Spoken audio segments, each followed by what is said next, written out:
Hello friends, muri video tugiye kureba kuri application 5 utunze muri telefone yawe utajya witaho kandi akaba ari application z'ingenzi. Muri telefone zacu haba application nyinshi tutajya dukoresha, ntabwo bivuze ko ari izi 5 gusa, ariko ngewe naguhitiyemo izi 5 kuko nzi neza ko ari application ukeneye kandi zashizwe muri telefone yawe kugira ngo uzikoreshe zibyaza umusaruro. N'izindi zose zifite akamaro ari izo ukoresha n'izidakoresha, ariko nyeresemo kukubwira kuri izi 5 kuko nabonye ko arizo ukeneye cyane by'umwihariko wakabaye ukoresha. Okay guys, rero tugiye kureba kuri izi application, ariko mbere ko dutangira nk'uko bisanzwe ko tumenyereye, reka tumanze twakira abantu bashyashya tubahereza ikaze tuvuga tuti nimba uri mushya kuri miyoboro wa YouTube Mix Max TV, tuguhaye ikaze kandi twishimiye ko wahisemo kubana natwe. Kanda subscribe, ufungura inzogera kugira ngo dushizeho ikiganiro icyo ari cyo cyose ujye kibona mu ba mbere, bigana ibintu bijye bigucika. Nimba dusanzwe tubana rero nawe uri agaciro, turagushimiye ko udahwema kudutera inkunga, udahwema kudushyigikira umunsi ku munsi. Komeza ubane natwe, video zacu ujye uzisharinga, ujye uzihereza like, uduhe ibitekerezo muri comment, utubwire ati ndifuza kumwankorera kuri iki, tuzakigukorera kuko nicyo tubereyeho, ni inshingano zacu kubaha ibyo mwifuza. Okay guys, reka rero dutangire na application ya 5. Turahera ku mubare wo hejuru tumanuka, uvuga ngo uko zigiye zikurikiranye niko zirushanya ubushobozi, bivuze ngo iya nyuma aba ari ya application nyine wagombye kuba uha agaciro byanze bikunze mu buzima bwawe bwa buri munsi, ukavuga ati iyi application kuri muri telefone yanjye ngomba kuba nyikoresha nyibyaza umusaruro. Okay guys, turatangiye rero. Ku mwanya 5 turasanga application yitwa X Club cyangwa se X Club. Iyi application dore ni iyi, turaza tuyirebeho. Dore ni iyi application, ni yitwa X Club. Iyi application rero turaza tuyifungure turebe X Club icyo wayimenyaho wenda mbere ko tuyinjiramo. Icyo wamenya kuri application nuko ari application nziza ishobora kugufasha gusabana n'abantu. Na application yifitemo ama features menshi cyangwa se utuntu twinshi dutandukanye ushobora kuba wakenera kugira ngo utaba bored mu gihe uri wenyine uri gukoresha telefone, cyangwa se mu gihe urangije akazi kawe ushobora kujyaho ukaba wayiganiraho n'inshuti zawe, ugachatingiraho, ukareba ibintu bigezweho. Abariho ibintu bitandukanye bigezweho, ubucuruzi, ibintu byinshi bitandukanye hano kuri X Club birahari. Iyo ugifungura application rero hari message bamanza kuguha, ukabanza ukemeza amategeko n'amabwiriza. Iyo message iravuga ngo to provide you with better services and help you better understand how we process and protect your personal information, we have recently upgraded some product and services function and updated our X Club user agreement and X Club privacy policy in accordance with relevant legal regulation. This update consists primarily of the following. Numva ngo iyo ugifungura bamanza bagweze iyi message kugira ngo batange service nziza kandi bafashe kandi bagufashe kumva cyangwa se kumva ibyo bakora, cyangwa se kurinda n'amakuru yawe ari personnel. Ba upgradinze cyangwa se ba updatinze zimwe muri product na function bari basanzwe batanga kuri hano kuri X Club. Noneho aho basaba ko habaho user agreement ku buryo wa muntu ugiye gukoresha X Club aba yemera amategeko n'amabwiriza y'iyi application. Izo user agreement za mbere bazivuzemo hano, bavuze ngo icyambere ngo ni the addition of X-Boy AI chatbot service and explanation of how we collect, process and share your personal information. Hano mbongeyemo akantu k'uburyo X-Boy ngo ni umuhungu runaka utazwi, ariko ukora mu buryo bwa artificial intelligence, aho nyine ushobora guchatinga n'uwo muntu runaka cyangwa se icyo kintu bise X-Boy. Noneho akaba ashobora gufata amakuru yawe akayaprosinga cyangwa se akanayasharinga ariko ku nyungu z'iyi application ndetse n'inyungu zawe kugira ngo ubashe kubona ibyo ukeneye kuri iyi application. Ikindi bavuze ngo our privacy policy takes effect December, navuga ngo aya amategeko n'amabwiriza afashe cyangwa se atangiye gukoreshwa ku itariki 25 z'ukwa 12 2023 nibwo yatangiye gukoreshwa. Urumva ko agiye kumara umwaka. Noneho ikindi bavuze ngo you can read the full text of the X Club user agreement and X Club privacy policy. Hiyo ushobora gusoma andi mategeko n'amabwiriza hano. Ibyo ubirangije rero bakubwira ngo by tapping agree you acknowledge that you understand and agree to the terms set in our X Club user agreement and X Club privacy policy. Nivuga ngo ni ukanda hano kuri agree ubwo uraba ubyemeye. Okay, rero iyo ubyemeye nkuko babivuze uhita ugakanda hano handitse accept, ubwo uba ubyemeye nyine nkuko babivuze. Uraza ugahita ukanda hano kuri accept. Nagerageza kwita kuko ndavuga ko application nyinshi kugira ngo ntaza gutinda. Iyo ukanze kuri accept rero application ifunguka gutya. Okay, application ifunguka gutya. Ndagerageza kwihuta. Nuvuga ngo bahita bakubwira utuntu tw'ingenzi turimo. Icyambere kirimo niyo bita fan community cyangwa se ni community yo kwishimisha. Haha nakubwiye ko ushobora kujyamo wananiwe ukaruhukiramo. Bavuze ngo a community to explore cool stuff and to exchange idea on your smartphone. Nuvuga ngo hano ni community aho exploring cyangwa se uvumbura utuntu turi cool nyine dutuje cyangwa se utuntu twiza nyine, kandi ukaba wanagira ute wakwesichanginga cyangwa se wasangiza ibitekerezo, watanga ibitekerezo byawe kuri ukoresheje smartphone yawe. Icyo ni icyambere. Ushobora kuganira na smartphone yawe nkuko twabivuze. Iyo ubona kagufasha uhita uswipinga ujyana iburyo ukongera ukareba ibindi. Ikindi bakubwiye ni digital life. Hano bakubwiye ngo bring the latest tech news about the world's best hardware apps and much more. Hano rero ikindi bakubwiye nuko muri digital life bakuzanira latest tech news, amakuru agezweho y'ikoranabuhanga yerekeranye n'ibintu bigezweho ku isi, haba hardware, haba application ndetse n'ibindi byinshi bitandukanye. Ikindi uhita ureba hirya ugaswipinga hirya. None ikindi nuko bakubwiye ko ushobora guconnectinga n'abantu batandukanye, connect with people on any topic and make friends more easily. Ikintu uko ushobora guhura n'abantu batandukanye nkuko twabivuze, ukaba ushobora kuganira kuri topic runaka mukaba mwabishuti. Ibyo rero birangiye umaze kubona summary y'iyi application, uhita ukanda hano handitse ngo start. Ugakanda hano handitse ngo start, ubundi ukinjiramo neza. Umaze hano gukanda hano kuri start rero urategereza gatoya, uhita uraza hano kandi hano handitse allow. Wamukanda allow, urabona ko byantu batubwiraga dore ngibi batangiye kubituzanira. Hano ni kuri for you. Urabona ko imeze nka TikTok ku bantu bazi TikTok uko imeze, cyangwa se Instagram. Murabibona neza hano bakubwiye hariho ushobora gufollowinga abantu, bashobora kugufollowinga, ushaka kugira icyo bita for you, ibyo biba bigezweho nyine bagiye bakwereka. Ariko by'umwihariko ikindi kintu twavugaho, iyo ushaka kugira ngo ya makuru yose wagiye usoma muri ya introduction yabone, uza kuri kano kantu kaga please kari hano, nikoza ugahita ukandaho. Yuje ugakanda kuri kano kantu ka please hano, ubona ya makuru. Okay, hano rero niho ushaka gukora login cyangwa se ukiregisteringa application ukabasha kuyikoresha neza. Reka noneho rero kuregisteringa ushobora gukoresha username cyangwa se ugakoresha Facebook. Iyi application rero katwe tuyihagarikiye aha, tujye kuri application ya kane ariyo bita yo party. Application yitwa yo party rero nayo reka turebeho mu nshamake twihuse, ntabwo nujya gutinda kuko yari ya mbere. Uraza ureba application yitwa yo party, dore niyi.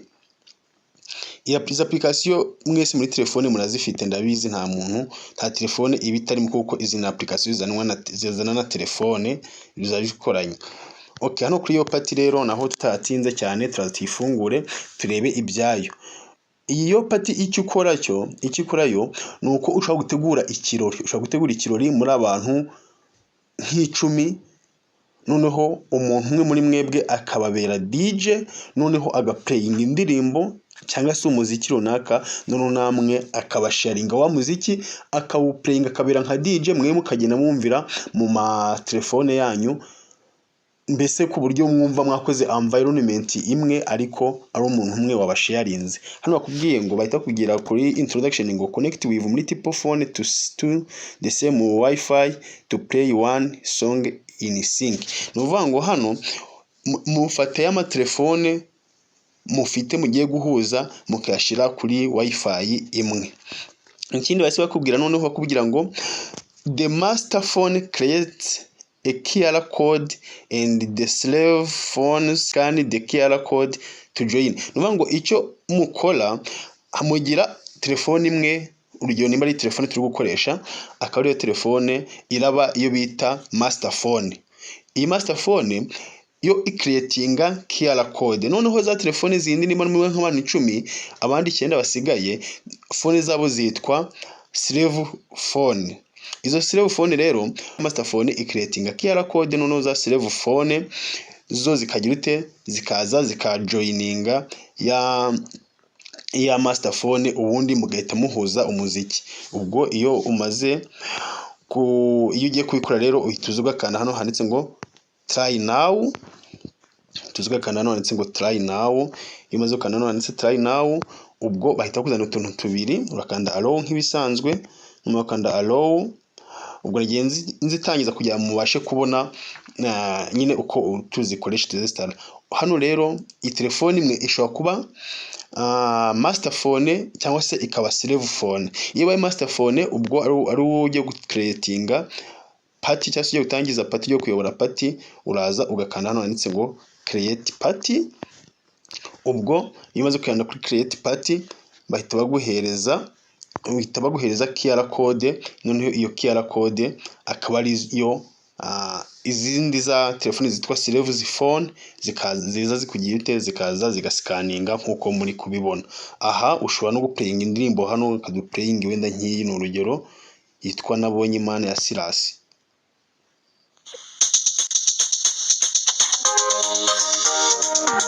Mwumvishe ko hano uhita uyiplayingiramo, noneho za telefone zindi zikagira zikaba noneho slave phone. Slave phone rero yo ikizi gakora iyo wamaze hamaze kuboneka create master phone, iyo wabaye slave phone uraza ugakanda hano handitse ngo enter the party hano hepfo,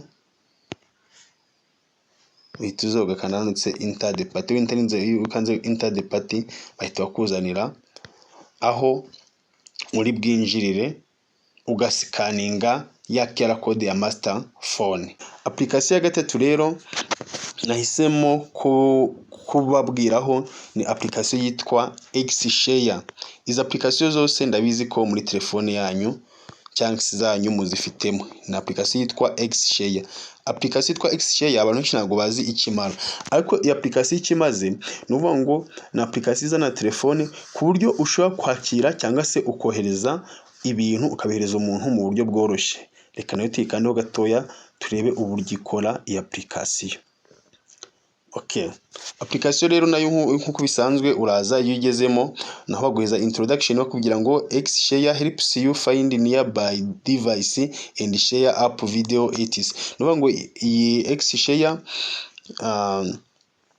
igufasha kubona device iyo ari yo yose. Ubwo iyo bavuze device ni computer, ni telefone, indi device bluetooth, any device yose igufasha kuyibona, ndetse ukaba ushobora gusharinga hagati y'izo device ama application, ama video n'ibindi. Noneho bavuze ngo to continue you need to allow access to install the app location and device information. We collect this data to provide personalized content and other services. Nuvuga ngo iyo bino byose rero ubyemera nkuko bivuze ngo kugira ngo ukomeze uramanza wemeze ko ubyemeye, uhita ukanda hano handitse ngo agree.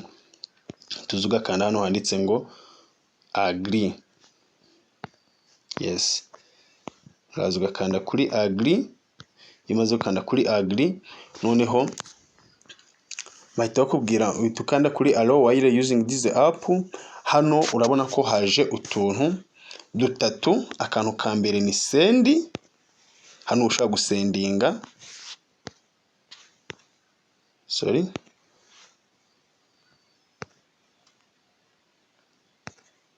hano ushaka gusendinga cyangwa se ukarisivinga cyangwa se ukimvitinga friends. Ubu buryo bwose burakoreshwa. Ushaka gusendinga ikintu ukakirisivinga cyangwa se ukimvitinga friends. Urabona ko iyi application rero nayo ishobora kugufasha mu gihe udafite za application yitwa zingenzi cyangwa se udafite bluetooth.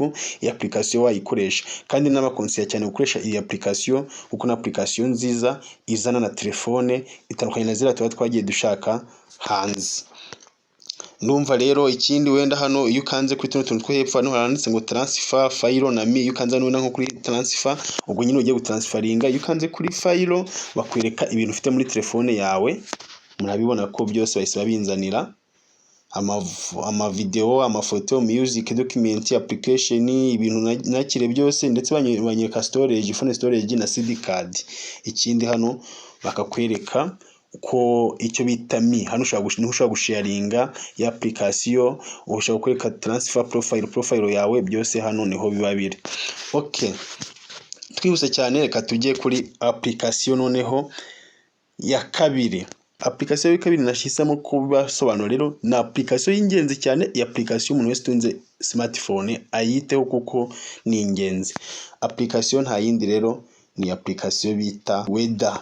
Application yitwa weather na application igufasha kumenya uko ikirere gihagaze cyangwa uko ikirere giteye ako kanya mu kanya urimo, ndetse yo ikanashyiramo n'akandi kumwihariko kuko ashobora kwereka mu minota cyangwa se mu minsi nk'ingahe uko ikirere kizakimeze. Hano bishobora gufasha kugira igenamigambi rijyanye n'ibyo wari gupanga ugendeye kuri application yitwa weather. Iyi application rero urayifungura, icyo uyifungura guheza bakubwira intro, wangiza kubwira ukanda agree kugira twite nta tugumya kujya dusoma izi intro, kadite dukanda hano kuri agree. Noneho turaza dukanda hano kuri agree. Ntuma ukanda kuri agree, ubwo tuyifungure. Ikifungura bakanda urayemeza. Numara kuyemeza bahita direct bakuzanira weather turi hose. Urabona ko turi kuri degree Celsius 26. Turi kuri temperature ya degree Celsius 26. Noneho bagahita kuzanira location y'ahantu herereye. Dore ngewe mperereye ahantu bita Kingwa. Noneho niho bahita bakuzanira, bagahita ukanda hano ndetse ngo start to use kugira ngo utangire ubikoreshe neza.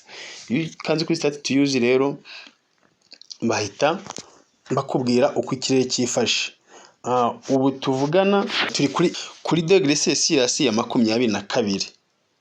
Sinzi muri kubyumva neza. Noneho bagenda tubwira amasaha agenda kurikiraho. Ubu turi saa 6, saa 7, saa 8, saa 9, saa 10, saa 11. Hose bagenda batwereka degree Celsius cyangwa se ubushyuhe turaba turiho. Noneho baje batubwira ngo ese mu gihe turaba turi, baje bakubaza kubaza ngo mu gihe turaba turi ku bushyuhe runaka bungana gutya cyangwa se ku bukonje bungana gutya, urumva urabumeze uti? Feels like, dore hano feels like. Noneho tubwiye ko turi kuri humidity ya 41%. Angiza bakaguhereza temperature uburyo izaba iri kuvariya mu gihe cy'iminsi byibura 4 y'icyumweru. Mu minsi 7 y'icyumweru bakaguhereza iminsi 4, bakwerekamo uburyo izaba iri kuvariya uturutse uyu munsi ku cyumweru tariki 13 z'ukwa 10 kugera kuri 13 z'ukwa 10, uko temperature izaba igenda ihindagurika. Okay, ndumva rero application nziza. Umuntu wese uyifite ashobora kugira uburyo apanga gahunda ze z'umunsi, igenda ihinduka bitewe nuko amasaha agenda ahindagurika. Okay, reka noneho tujye kuri application ya nyuma. Ariko se mwebwe muri kuri application twabonye, muri application ya nyuma ari iyihe? Reka nayo tuyirebeho. Nimba utarakora subscribe manzi kuri subscribe ubundi turebe na application ya nyuma, ari application ya mbere ihatse izindi zose muri application nabateguriye. Okay, iyi application rero ndumva mwese mwayifora, nta yindi bayita Karikeya. Yes, ni iyi. Iyi application rero byaba bibabaje uramutse uyitunze muri telefone utazi akamaro k'iyi application. Iyi application ni application y'ingenzi cyane. Murabizi ko iyo umuntu aguze telefone bamuha garanti y'igihe runaka iyo ayiguze telefone ari nshyashya. Iyo telefone yawe ipfuye hari igihe uyijyana bakakubwira ngo ijyane muri Karikeya, nibo bazagufasha. Numva ngo Karikeya ni company yiyemeje gukora amatelefone yose ya Android. Tubwira ko ikora kuri Infinix, Tecno, Itel. Izo telefone zose iyi Karikeya ni company yemeje kuzikora, gukemura ibibazo byazo byose. Iyi Karikeya rero igira amashami atandukanye ku isi yose, ndetse no mu Rwanda dufite amashami azwi.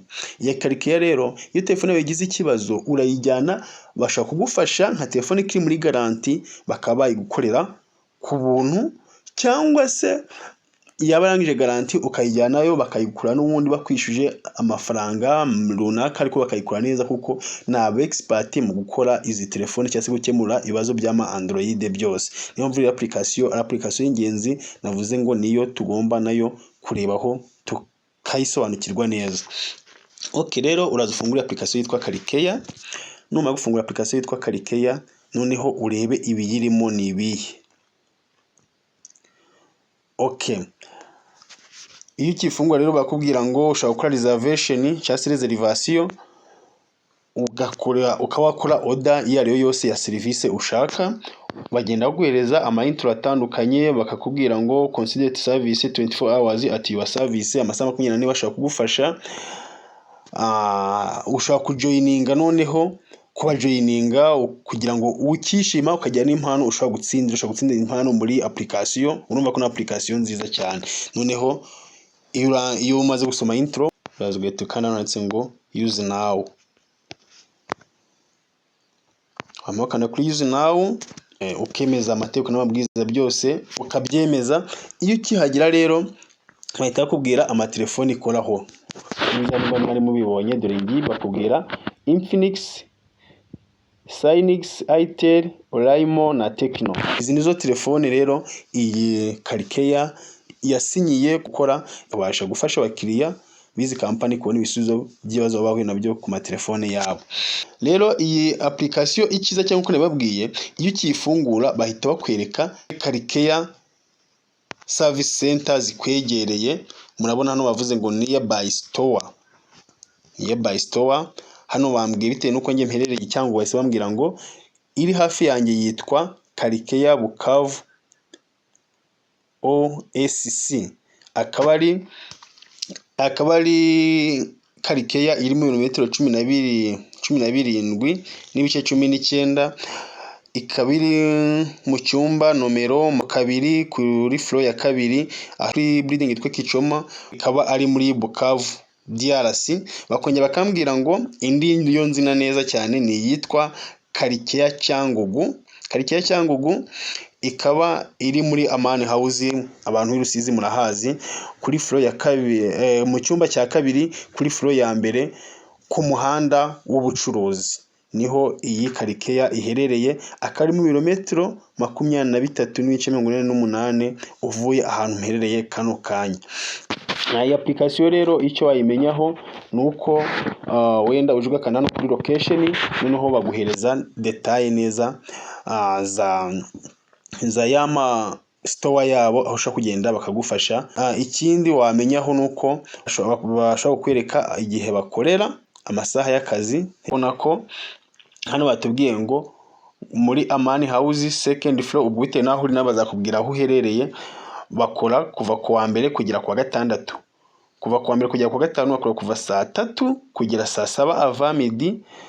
Noneho no kuva saa 8 kugera saa 12 après midi. Noneho ku wa gatandatu bakora kuva saa 3 kugera saa 6 ava midi no kuva saa sita kugera saa munane après midi. Ubundi hano uba ushobora gukora na reservation hano hepfo ugakora reservation, biba bishoboka cyane. Dore hano ushaka gukora reservation.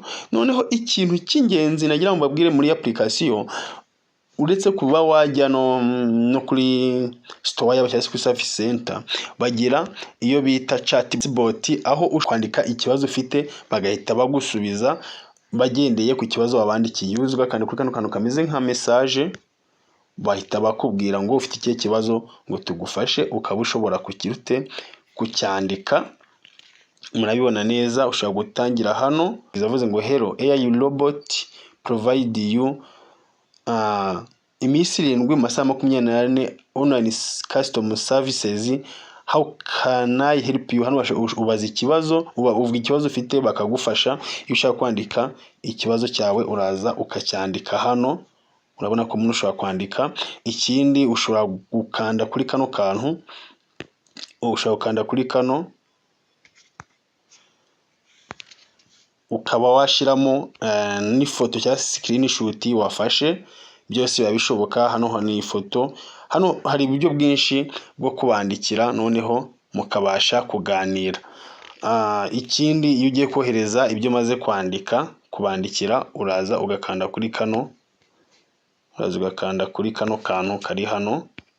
Aha niho ukanda ukohereza ikibazo cyawe.